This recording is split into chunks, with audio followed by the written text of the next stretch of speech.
3 years ago we had 8 staff, and the drought has caused us to be back to 4, and we're growing less than 20% of our area that we can grow when there is water. It's been a bit of a roller coaster, but we're kind of here at the bottom at the moment. There's some real concerns about the fact that agriculture is just getting shoved out of this valley. They're not just tightening belts around here, they're leaving the industry in droves.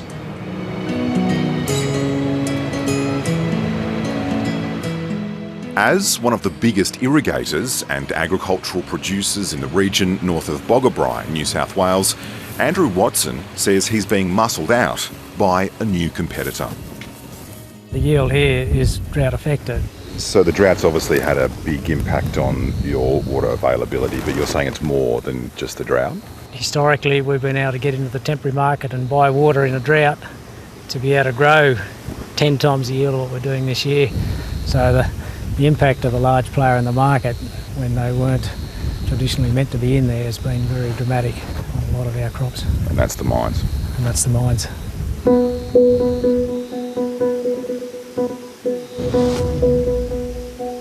His neighbour is the Maules Creek mine, owned by Whitehaven Coal. Well, there was heated opposition at the start.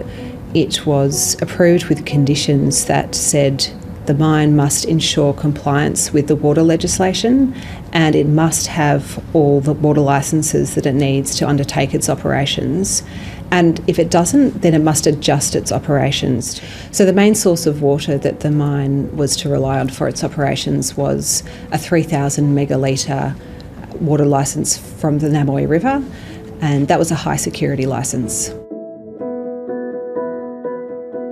As the river dried, Whitehaven Coal began buying water, buying up properties with water, trucking it in, capturing surface water and groundwater from the aquifers below.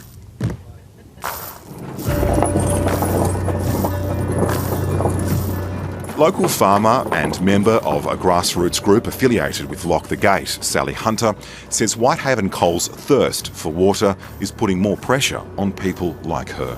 It's just such a challenging time at the moment. You know, this low level of stress that drought brings into your lives.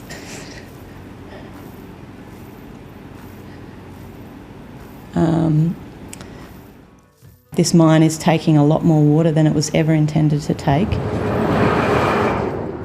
The New South Wales Natural Resources regulator, NRA, became involved. Whitehaven's Maules Creek mine was investigated by the New South Wales regulator, NRA, and was found to have allegedly unlawfully taken more surface water than their licences allowed for. 7:30 can reveal the day before the regulator announced its findings, the New South Wales Water Minister's office received this briefing note, which found the mine was taking water in excess of its harvestable rights entitlements. And the mine's activities also appeared to deviate from existing planning approvals.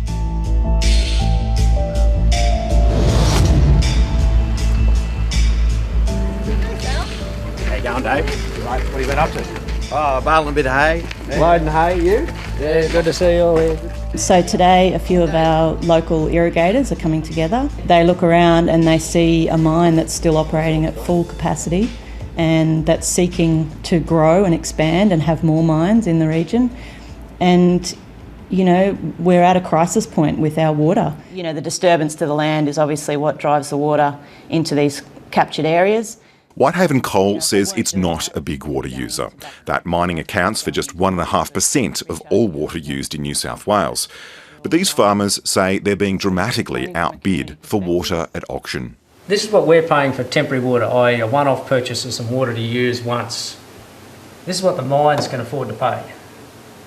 And this is what we're paying long-term to buy a licence so that every year we get that water.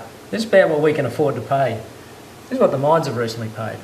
So those prices are not farmers bidding that up. That's a case of a price war between two mines. Happy to concede we're operating in a free water market. Now they're going above and beyond that at the moment and essentially just taking agriculture out of the game. $5.5 grand is just out of the question. It's You live 2 lifetimes and still never pay it off. So it's completely taking water from agriculture.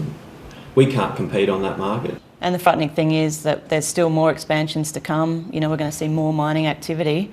This one here is just the eastern pit, and they've sort of ended up using that as a bit of a water holding pit as well. But the water that flows in the mine used to flow, seep into the river and recharge the aquifer in the river, but now it just gets pumped out of the mine.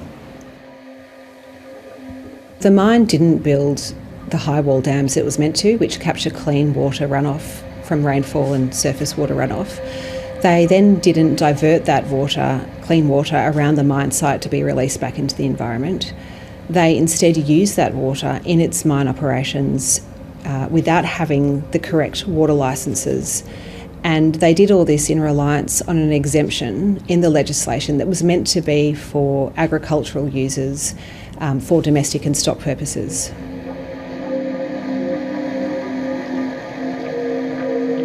Now, 7:30 can reveal that the same mine is again being investigated for their use of groundwater, water that lies beneath the now dry Maules Creek.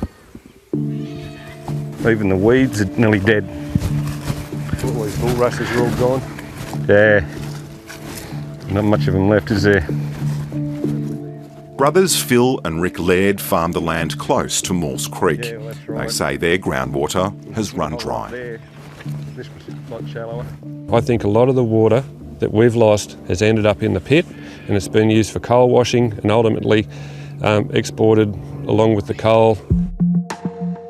Whitehaven Coal declined to be interviewed on camera and rejected any suggestion that its use or water management contributed to groundwater drawdowns that affected local farmers and irrigators. Concerns about Whitehaven Coal's water management predated the regulator's investigation, as documents obtained by the Maules Creek Community Council show. In 2018, a New South Wales Department of Industry assessment flagged Whitehaven Coal's water management as deficient in a number of areas. The department also found Whitehaven Coal did not provide sufficient evidence to adequately determine if impacts were occurring to groundwater and connected water systems. Local MP for Barwon, Roy Butler, says allegations of disappearing groundwater are concerning. The people who have groundwater licences in that area or a basic right to water are telling me that the groundwater table's dropping. We need to investigate why that's happening, and this should be part of what NRA does in coming in and looking at any allegations or any evidence that there's something going wrong. Whitehaven would not allow 730 access to their Maules Creek mine to inspect their water use. Instead, in a statement, they said that the company had worked closely with the department to address the concerns it raised in 2018. Lawyer Rana Koroglu from the New South Wales Environmental Defenders Office has told 730 she understands that the regulator, NRA, is meeting this week. We understand the regulator is considering whether to commence either criminal or civil proceedings or some other type of regulatory action.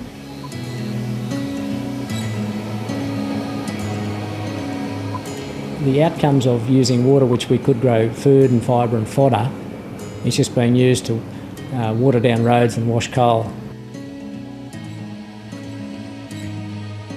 We're really in unprecedented times. No one really knows what the future of agriculture is going to look like.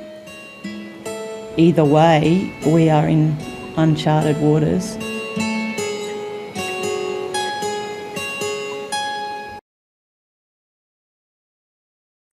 Hi, I'm Lee Sales. Thanks for watching this story. If you'd like to watch more of 730's stories, they are on the left of your screen. And tap on the button below to subscribe and get the latest from ABC News.